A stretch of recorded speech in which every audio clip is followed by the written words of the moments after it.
Okay, so what was L'Hopital rule?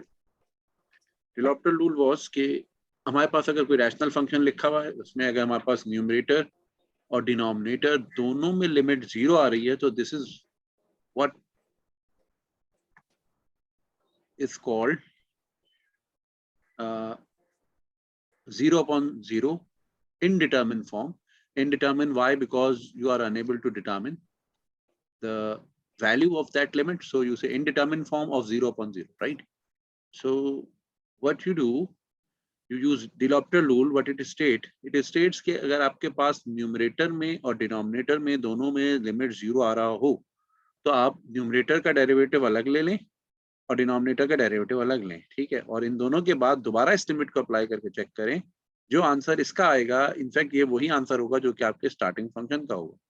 तो हम इस सिलसिले में हमने एक एग्जाम्पल को सामने रखा जिसमें हमने देखा कि अगर हम अपने ट्रेडिशनल इस फंक्शन को x² - 4 और x² को अपने इस तरीके से इवैल्यूएट करें, जैसे भी हमने डिलॉप्टर रूल में देखा, यूजिंग डिलॉप्टर रूल, तो तरीका कार क्या होगा, हम x² - 4 को भी डेरिवेटिव लेंगे, जो ये मैंने न्यूमरेटर में लिखा, और डिनोमिनेटर का भी डेरिवेटिव लेंगे। तो न्यूमरेटर का डेरिवेटिव क्या आ जाएगा, 2x, और 4 का डेरिवेटिव 0 होगा, और डिनोमिनेटर में क्या होगा, x का डेरिवेटिव 1 आ जाएगा, 2 का डेरिवेटिव 0 होगा। Now if you apply this limit out replacing x by 2, so you end up with 4। तो ये 4 आपके पास लिमिट आ रही है, जबकि हमने देखा था कि अगर हम इसको इस तरीके से इवैल्यूएट करते थे, किस तरीके से, अगर हमारे पास ये लिखा हुआ limit x² - 4x - 2 limit x tends to 2, इसको अगर हम इवैल्यूएट करते तो हमारे पास तरीका कार क्या होता था, हम ये कहते थे भाई इसमें न्यूमरेटर को फैक्टराइज कर लें, तो ये दोनों कैंसिल हो जाएंगे, and then we apply limit, ठीक है? अप्लाई लिमिट करते थे तो क्या हो जाता था, 2 + 2 एंड आवर आंसर इज 4। ये हमारा ट्रेडिशनल तरीका कार था, जिसमें कि हम क्या करते थे, प्रॉब्लम वाला फैक्टर कैंसिल कर देते। अब हमारे पास क्या है, हमने देखा डिलॉप्टर रूल हमें क्या कह रहा है कि अगर आप न्यूमरेटर और डिनोमिनेटर दोनों का डेरिवेटिव ले लेंगे, तो आपका वही आंसर 4 आ रहा है, ठीक है? So now we have this thing as a L'Hopital rule with us. और ये कब अप्लाई होता है, ये याद रखें कि ये जब 0/0 हो, जब अप्लाई हो सकता है। ऐसा नहीं आप हर लिमिट पे अप्लाई करना शुरू कर दें। अगर वो 0/0 नहीं होगा, या इसकी फर्दर जो अभी हम टाइप्स देखेंगे, तो ये आंसर गलत दे देगा, ठीक है ना? तो ये ध्यान में जरूर रखें। So first you have to check कि whether is rational function is giving you 0/0 और नॉट, ठीक है? तो ये 4 आ रहा है। दूसरी एग्जांपल के अंदर भी यू कैन सी, अगर हम इस लिमिट को अप्लाई करें तो क्या होगा, e की पावर 0 क्या होता है, ठीक है? e की पावर 0 जो है 1 सर होता ये है। जीरो सर ये 0/0 वाली बात समझ नहीं है। 0/0 वाली बात यह है कि अगर आप इसको जो है लिमिट को इसके अंदर अप्लाई करें, x की जगह 2 रखें, तो इसकी लिमिट क्या इवैल्यूएट हो रही होगी without cancellation, 2 to the 4, 4 - 4 zero में, सर। हाँ ये 0 आ रहा है ना। बिल्कुल इस तरह से डिनोमिनेटर में भी अगर तुम लिमिट अप्लाई करो, तो ये 2 की जगह 2 रखोगे तो 2 - 2 आ जाएगा। So what you and up with 0/0, ठीक है?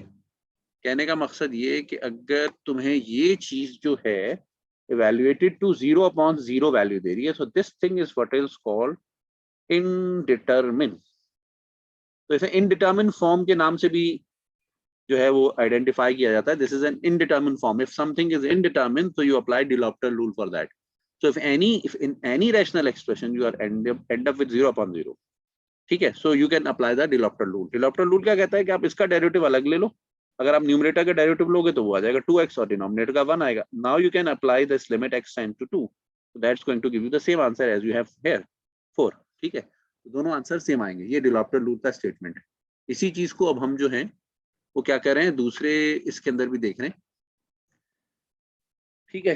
जैसे अगर आप यहाँ पे 0 लगाएंगे तो ये क्या हो जाएगा, e की पावर 0 हो जाएगा। किसी भी चीज की पावर 0 1 होता है, खाली e की पावर क्या, e to the power 0 is 1 and 1 - 1 is 0. So the numerator is 0. Denominator, if you replace x by 0, so it will become 0.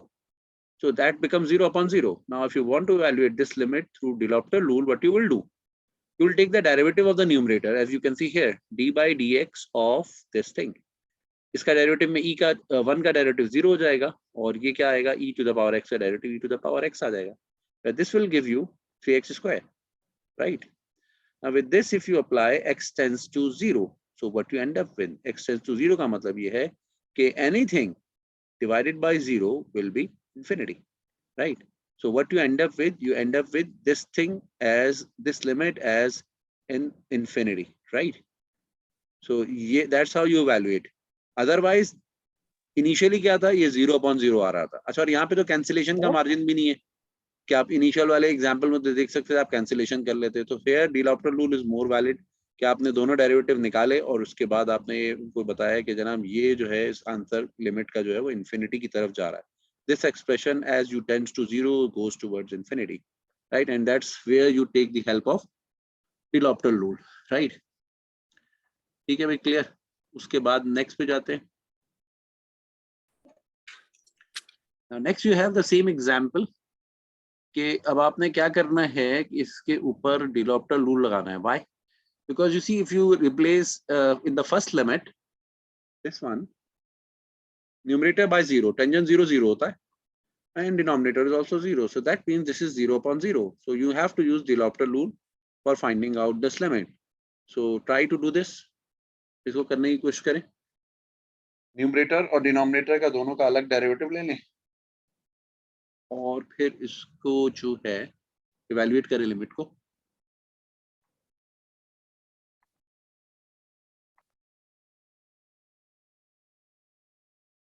ठीक है भाई, so I am giving you time. Okay, so the solution for these two, let's see क्या है हमारे पास. Okay, so this first solution you can see when you take the derivative of tangent x, so it's going to be sec square x or denominator is 2x. So when you are coming from the negative side of 0, आप इस पे जब 0 की तरफ जाएंगे और ये negative values को लेते हुए जाएंगे, so because the denominator is going to be 0, anything divided by 0 is infinity, and this negative sign is there just because you are coming from the negative side of the 0, and on the left hand side of the 0 the values of x are negative.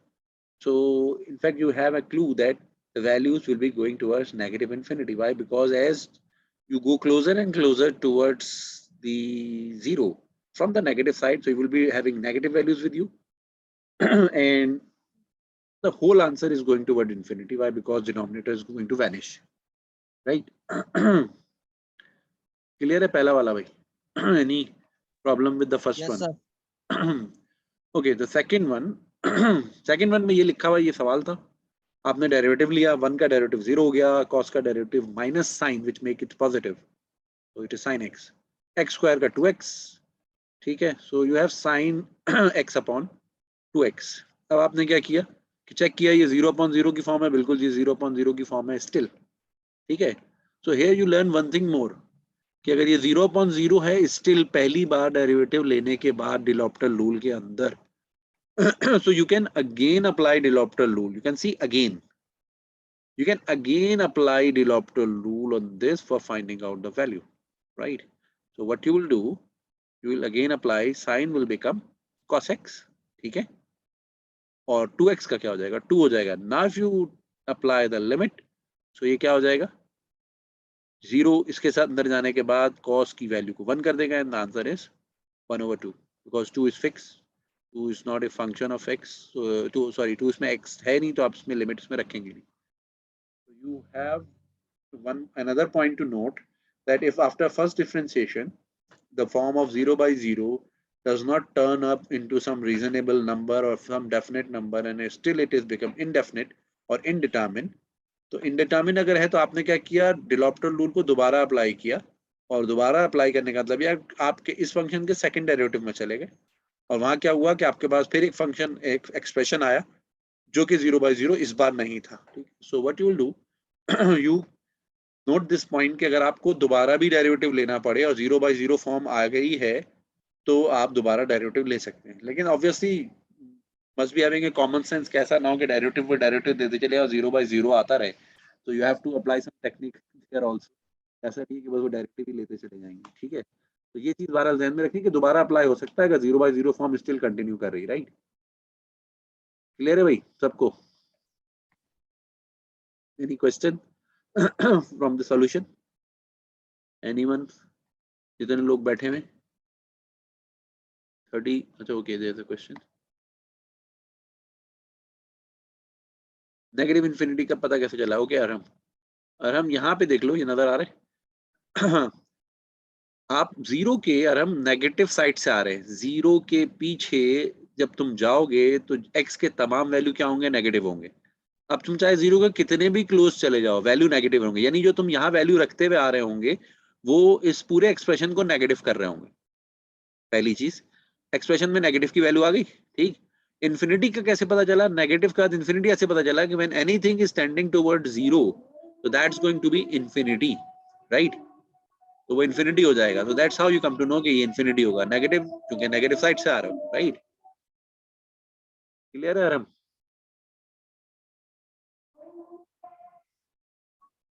Right, ठीक है भाई, okay. सो दो चीजें obviously, negative का left side USA और infinity just because of the zero in the denominator. Okay, so let's move next. आगे क्या है हमारे पास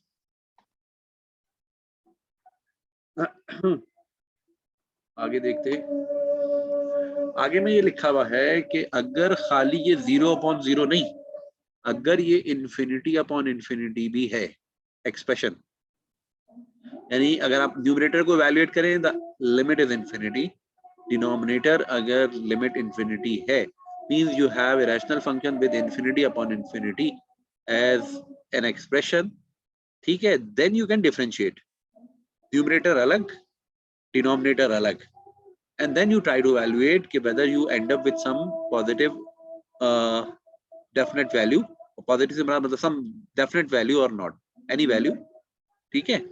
तो डिलॉप्टर रूल इन्फिनिटी अपॉन इन्फिनिटी के लिए भी वैलिड है, जैसे 0/0 इनडिटरमिन होता है, ऐसे इन्फिनिटी अपॉन इन्फिनिटी भी इनडिटरमिन होती है, right. So let's take some example from there. तो इस चीज को अगर हम अप्लाई करेंगे यू कैन सी,